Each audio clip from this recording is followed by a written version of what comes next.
The original Harry Potter and the Cursed Child cast on stage at London's Palace Theatre.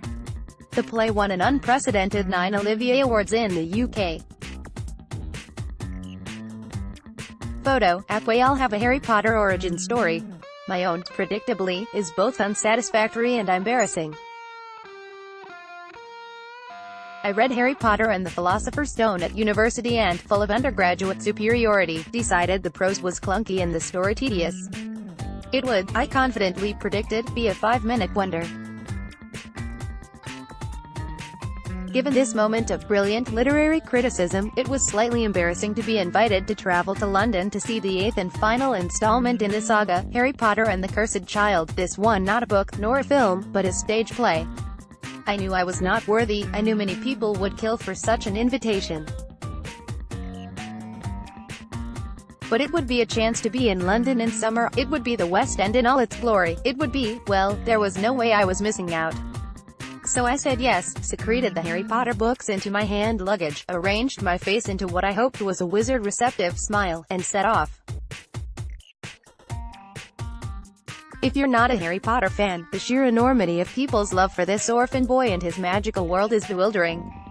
In the 21 years since The Philosopher's Stone was published, more than 500 million, that's half a billion, Potter books have sold worldwide, in 79 languages, including Azerbaijani, Welsh, Latin and Ancient Greek. The Philosopher's Stone is apparently the longest work in the latter since the novel Ethiopia in the 3rd century.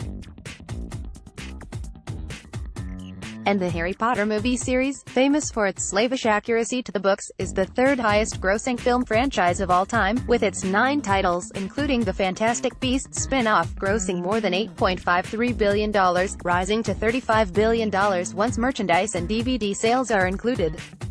Only the Avengers and Star Wars franchises have earned more. Individually, 7 of the 8 Harry Potter movies have been among the 50 highest-grossing movies ever. And now there's the play. A brand new story, rather than an adaptation of an earlier plot. Harry Potter and the Cursed Child opened in London in 2016. It runs in 2 parts, and can be seen in the course of a single afternoon and evening, or over 2 consecutive evenings, like a Harry Potter mini-ring cycle. It has been unbelievably successful. In 2017, Cursed Child won a record-breaking 9 Olivier Awards, before transferring to the Lyric Theatre on Broadway this April at a cost of $92 million, making it the most expensive non-musical Broadway play ever. Most plays cost between $4 and $6.5 million to stage, even musicals rarely top $35 million. Admittedly, $44 million of that went on paying Cirque du Soleil, which was using the Lyric, to go elsewhere, and on transforming the barn-like theatre into a suitably gothic high Hogwartian space, complete with a riviera of boxes, monogrammed H carpets, phoenix sconces and gilded dragon lamps. But a cool $42 million went on the play itself, including $15.8 million to build the sets and mount the physical production, $4.2 million to pay the cast, and $15 million for general and administrative costs, advertising and publicity. Luckily for investors, before it even opened in New York, the show was grossing $2.7 million a week in tickets to previews, and last month it won 6 Tonys. On both sides of the Atlantic, Harry Potter and the Cursed Child has been heralded as the most immersive, most dazzling theatrical experience in decades. In January, this show will arrive in Australia, at the oldest continuously operating theatre in the country, the Princess Theatre in Melbourne, which is itself being renovated in preparation. 42-person Australian cast is about to be confirmed, with tickets going on sale August 6th. The 70-strong crew is gathering, and the enormous beautiful sets, full of clocks and arches and a paint color called Raven Plume, are already in train. The Harry Potter novels have been translated into 79 languages. Photo, Alamy. Of course, Cursed Child is, by one analysis, simply proof that the fundamental, 2-decade-old question about Harry Potter is still worth asking. Why is Harry Potter so incredibly, ubiquitously popular? What is it about the young wizard with the lightning bolt scar that has captivated so many people who live not just in Australia or the West, but on Earth? There are only 7.6 billion people on this planet. There's a Harry Potter story in print for everyone and 15 of them. Perhaps the most believable theory for this popularity is an anthropological one. According to folklorists, there are certain recurring archetypes in the tales humans tell each other that we're hardwired to find satisfying and enjoyable. These archetypes, for reasons of evolutionary logic, and because, well, they make for kick-ass plot twists, are virtually universal, crossing geographic, cultural and religious boundaries, and have been in operation for millennia. Not all of them appear in every story, but just about every one of them plays a part in Harry Potter. Consider the trope of villainy. According to the eternal rules of storytelling, early in the action of any story, a villain must appear. This villain must go on to harm some member of the hero's close family or friendship group, thus setting the plot in motion. Think of the Iliad and Beowulf. Think of Superman. In Harry Potter's case, his mother and father are killed by wizardry's ubervillain, Voldemort. Then, often, comes branding. When the hero is marked in some manner that signifies his quest, Harry receives a lightning-shaped scar. Then there's departure. When the hero leaves his home and the adventure proper begins, Harry leaves his horrible, non-magical, Muggle relatives home to attend Hogwarts School of Witchcraft and Wizardry. Following this, variously and in no particular order, comes the surviving of ordeals, the transfiguration of appearance, the receiving of magical items, gaining knowledge, acquiring donors, fairy tales speak for wise helpers, or friends. Using maps, answering riddles and defeating false heroes, until, eventually and inevitably, the real hero gains recognition and victory. That might seem a lot to ask of any story, but J.K. Rowling, the then single mom who wrote longhand in Edinburgh cafes because she couldn't afford heating, delivers every element, time after time, book after book. En route to England, suspended in the airy darkness somewhere over Kochi, India, where you can read Harry Potter in Tamil, Hindi and Malayalam, as well as English, my plain reading light glowing like the tip of Harry Potter's Halley and Phoenix feather wand, I opened the Philosopher's Stone for the first time in 20 years. I find myself loving the descriptions of the feasts, and Hogwarts main hall, and the endless inventive lollies. I like Ron Weasley and Hermione Granger and poor hapless Neville Longbottom and Hedwig the Owl. I'm not too fussed with Harry, who's a bit mild-mannered for my tastes. But over Belgrade, Serbian, Cyrillic or Latin alphabet, Hungarian, Slovak, Croatian, Romanian, Bulgarian, Albanian, I surprised myself by finishing it.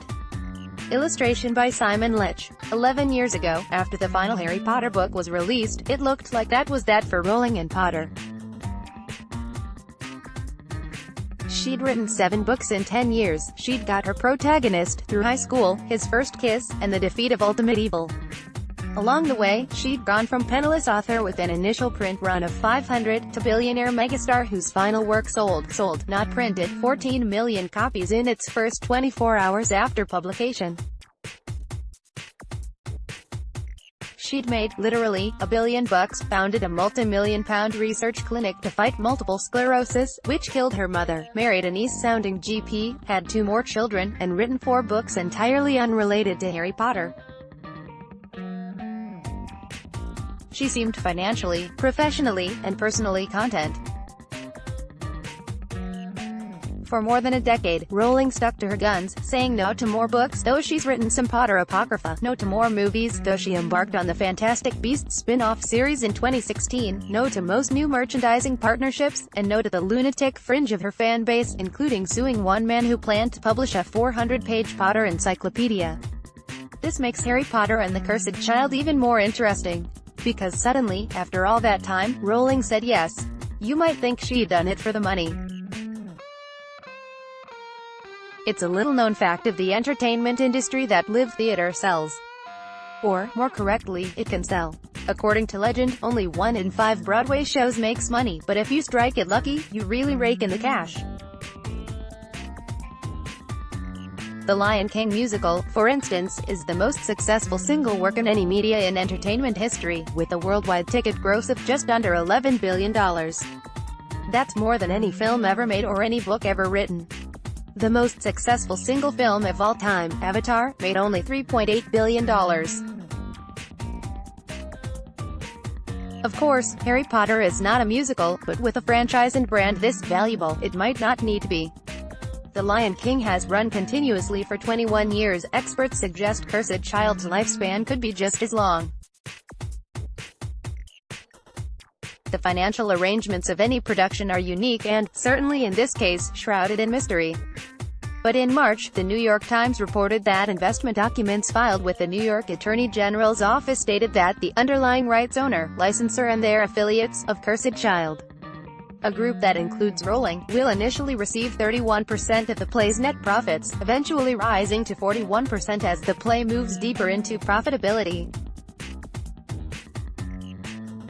This means that if the play does run for years, the profits will be beyond the ken of mortal man. But, as Rowling herself has put it, we all know I don't need the money, so why do it? Or more to the point, why let others do it? Because the truth is, Rowling did not design a single set, direct a single scene, or write a single page of Harry Potter and the Cursed Child. London is warm and ridiculously festive for a Wednesday afternoon, gripped by the hysterical excitement that overwhelms English people whenever the sun is shining. At the Palace Theatre in the West End, half an hour before Part 1 of Cursed Child begins, people, many dressed in Hogwarts paraphernalia, mill everywhere in a state of near frenzy, clutching their tickets and getting their bags checked and queuing up the palace's beautiful curving stairs. Here, in the Hogwarts heartland of Victorian London, very little theatre renovation has been required. Just inside the enormous oak and brass foyer doors, I buy a small Hedwig owl for my daughter, and avoid telling anyone I'm only up to novel 4 in the series. They are, I have to say, growing on me. It's mostly the decor I like, the effortless depth and detail of the world Rowling creates. It's what editors call fully realized, like a video game where you never get to the edge of the virtual landscape. I photograph the deep blue-gray of the H for Hogwarts wallpaper, tread down the thickly carpeted stairs, and take my red velvet seat. A moment later, the curtain goes up on Harry Potter and the Cursed Child. Simultaneously, the show's directive too. The script itself was published in 2016, and promptly became the first play in history to top Amazon's international best-selling list, 4 million copies sold in a single week in the US and UK alone, and the show has now been running for almost exactly 2 years. But it's still considered in for a dig to disclose details of the plot. So, spoiler alert, Cursed Child is set 19 years after the Harry Potter stories finish, beginning at the epilogue of Deathly Hallows. Harry is now in his late 30s, a harried civil servant at the Hermione Granger-headed Ministry of Magic, married to Ginny Weasley, and father of 2 breezy Gryffindor children and 1 tricky Slytherin one. This middle child, Albus, hates Hogwarts. But while he's there, he befriends an unlikely kindred spirit, and sets out to prove himself the equal of his dad. Cue drama. In 2 parts. Over 5 hours, for the record. Let it be said that Cursed Child never feels long, even to a non-Potter fan. There are some confusing moments, but the action barrels along like the Hogwarts Express, and the special effects are thrillingly magical. At times, actually, it does feel a little like a musical, big cast, big coordinated movements, big dramatic lighting and acting. But the tone is perfectly in keeping with the novels. It seems exactly the thing that Rowling would have written. Except that she didn't. London theatre producer Sonia Friedman. Photo, John Davis in what appears to be her single extended Cursed Child interview with American broadcaster CBS. Rowling describes her feeling about returning to Harry Potter after 10 years. You know, I was in no hurry. And the truth is that it wasn't until Sonia came to see me that I started to think, okay, what you're proposing is something that I could be creatively excited about. And if I'm honest, it was the prospect that Sonia and Colin were offering me, the chance to work with 2 people I thought were extraordinary. At last, some mysteries of Cursed Child we are allowed to talk about. Who is Sonia?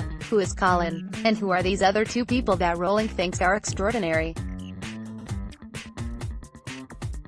I meet Colin Calendar during the interval of Cursed Child, in a tiny ante-room in the bowels of the palace, the sort of gilded little room where Meghan Markle might sling her shoes off at halftime during a royal command performance. Calendar is a, mostly, TV film producer, the kind of heavy hitter that industry magazines regularly call a mogul. For almost 20 years he was among the most influential executives at HBO, where his productions won 104 Emmys and 29 Golden Globes. Sitting on a velvet parlor chair, he is short-haired and kind-looking, with small round glasses and a very dapper pale summer suit. He is one of the prime movers who brought Cursed Child into being. We knew Joe Rowling had been approached many times for the theater rights for Harry Potter, he recalls genially. Primarily, people wanted to do musicals, which she's not that keen on, or big event shows in stadiums. But the way we conceived the play was as this really low-tech, one wooden bench on the stage piece. It was the emotional, psychological landscape of Harry Potter we wanted to explore. He leans forward on his velvet chair. What we wanted to do, basically, was to answer a single question. How does Harry Potter, the boy who lived under the stairs, with no parents and no good adults around him, grow up to be an adult? How does this boy, who never had a father, learn to be a dad? He sits back.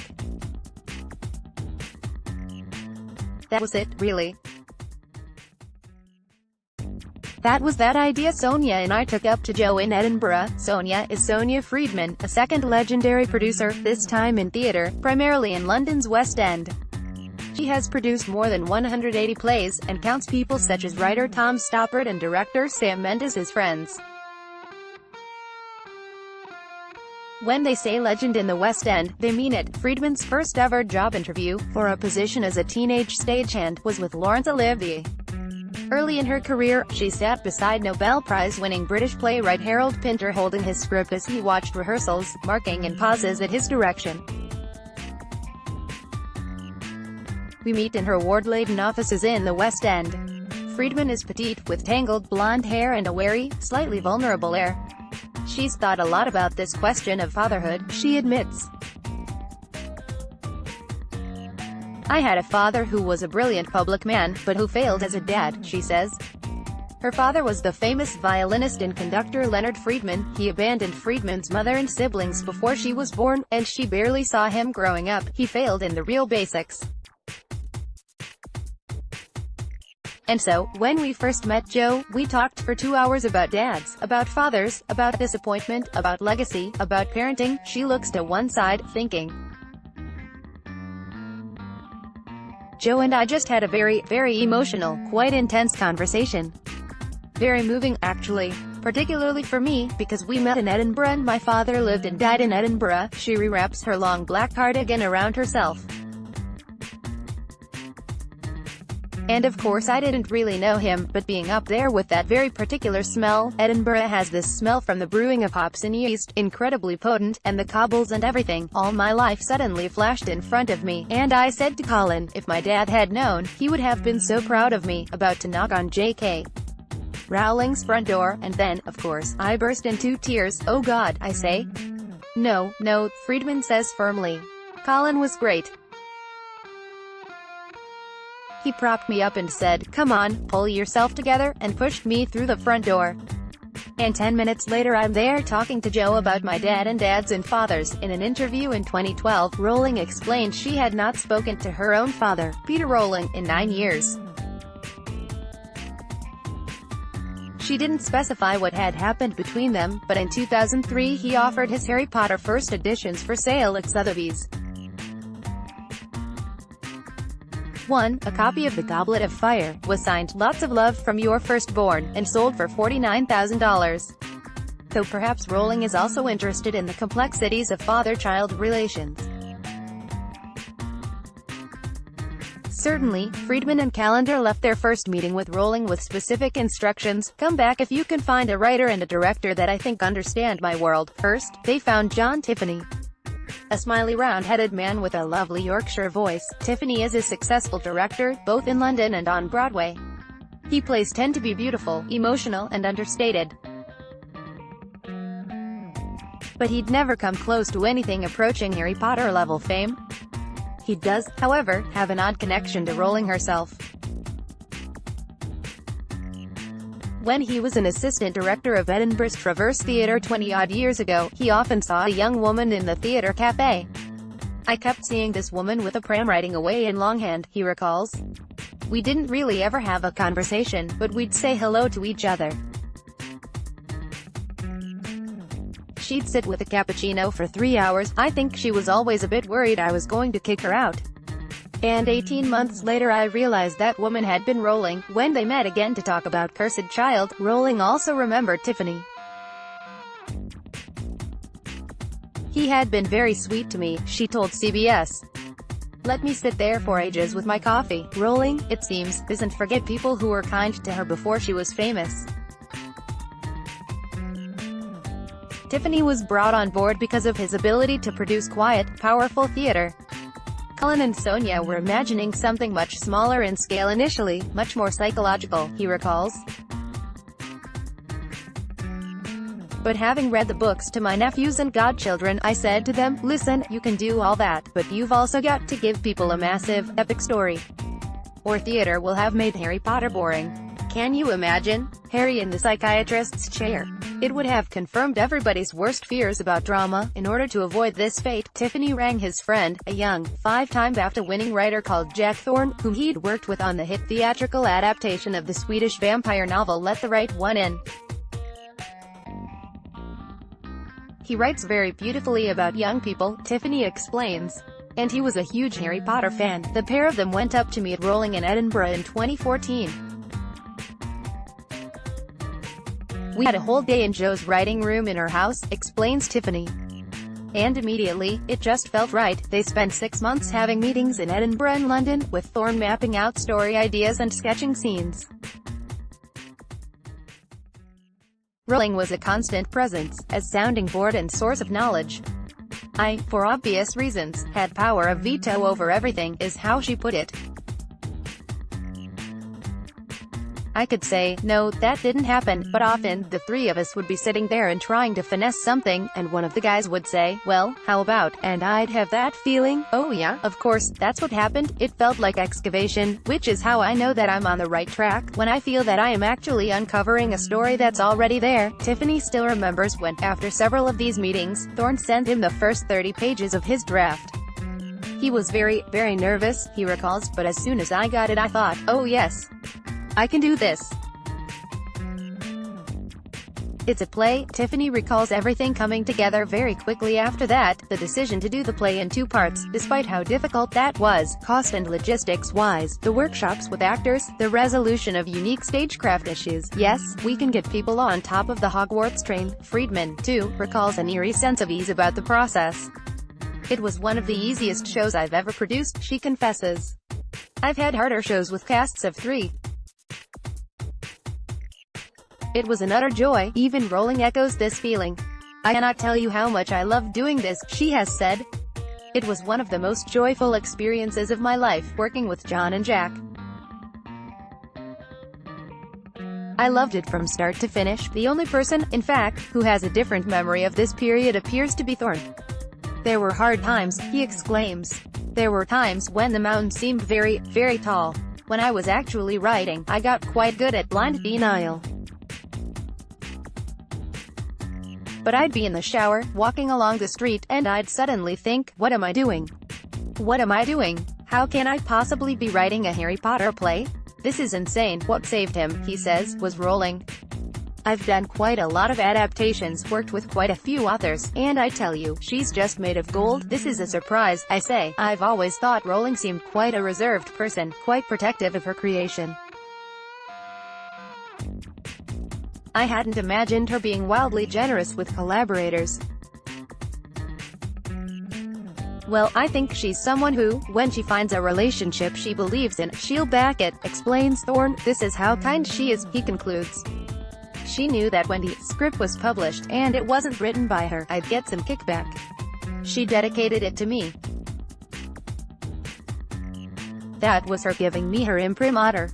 I'll never forget it. From left, Cursed Child director John Tiffany, J.K. Rowling and the play's writer Jack Thorne at the Broadway opening.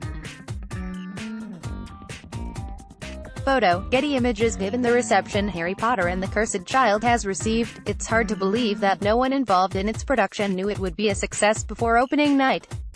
"We knew it was beautiful and looked amazing," says Friedman. "But we're not the audience. So we invited a few hundred fans to a dress rehearsal." She shivers, and holds out an arm. "I've literally got goosebumps remembering it. Seeing it through their eyes will always be one of the most remarkable days and nights of my life. They went berserk." She shakes her head. "But until that moment, we literally didn't know what we had. Soon after my plane home takes off from London and heads over France, French, Breton, Basque, Catalan, I sit with Order of the Phoenix open in front of me, thinking about that dress rehearsal, and about Rowling. I wonder if she felt like Friedman, or if she did know what they had. A successful play, certainly, perhaps a great play. Or perhaps the defining play of a generation. She, better than almost anyone alive, knows such things are possible. Since Harry Potter and the Cursed Child opened, Rowling has announced publicly that it marks the definitive end of the Harry Potter story. It seems an appropriate finale, dramatic and unexpected, full of love and moss and polyjuice. What Harry Potter fans will make of it in the years, perhaps decades, to come is uncertain. But Rowling seems happy with what she, and Colin and Sonia and John and Jack created. "It's my world," she has always said, "and I can do what I like with it," and she did. Amanda Hooton traveled to London courtesy of Harry Potter and the Cursed Child. To read more from Good Weekend magazine, visit our page at the Sydney Morning Herald or The Age.